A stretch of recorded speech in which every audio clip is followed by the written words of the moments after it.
Жақсы оқу үшін асыл суыныш. Сәлеметсіздер ме оқушылар? Сіздермен бірге Жолдас Бақытбекқызы. Бүгін біз сіздермен Қашқарияға сапары туралы сөйлесетін боламыз. Жалпы Шоханның сапарлары мен жазбалары, Іле өлкесі, Ыстықкөл жазбалары, Жоңғария очерктері, Қашқария сапары. Оқушылар, 5-ші тапсырма. Шоханның Қашқарияға сапары шығармашылығының жаңа белеске көтеріліп, дәуірлеп өсуіне жол ашты. Және ең қауіпті сапарларының бірі болды.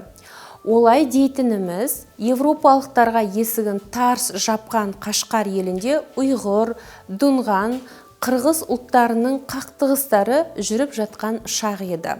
Алғашқыда саудагер көпес ретінде танылған Шоқан шашын алдыртып, ұлттық киімін киді. Оқушылар, кітаптарыңыздағы 6-шы тапсырма мәтінді бірге оқиық және мәтін бойынша тапсырмаларды орындайтын боламыз.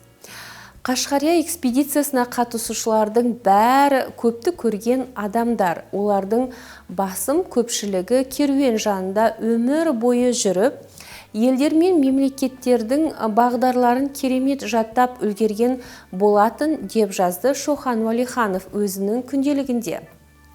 1858 жылдың 1 шілдесінде керуен Алтын Емел тау жотасына жетіп, әрі қарай Іле өзенінің алабына беттеген болатын. Іле өзенінен өтетін өткел сол кезде өте қауіпті болған. 22 қыркүйекте керуен Қытай империясының аймағындағы бекініске тоқтады. Жергілікті өкімет керуенді тексеріп шығып, Қашқар қаласына кіргізді. Шоқан мен керуен басын Қоқан ақсақалы салтанатты түрде қабылдады. Ақсақал оларды өз керуен сарайына орналастырып, Шоқан мен керуен басын өзінің қорғауына алды. Оқушылар, бұл мәтінді ары қарай өздеріңіз кітаптан оқып алсаңыздар болады. Ал енді келесі тапсырмалар мәтін бойынша орындалады.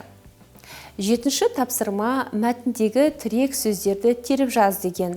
Мәтіндегі негізгі тірек сөздер Қашқария экспедициясы, Алтын Емел тау жотасы, Іле өзенінің алабы, Қытай империясы, Қашқар қаласы, Қоқан ақсақалы, керуен сарайы, Тұрғат асуы, Теректі асуы, Шатыркөл аңыздары, Шоқан жазбалары.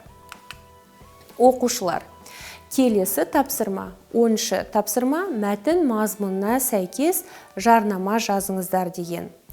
2014 жылы 24 шілдесінде қазақтың ұлы ғалымы, саяхатшы Шоқан Уәлихановтың 185 жылдық мерейтойына арналған Қазақстанның ұлттық жағрафиялық қоғамы республикалық қоғамдық бірлестігінің жобасы іске қосылады.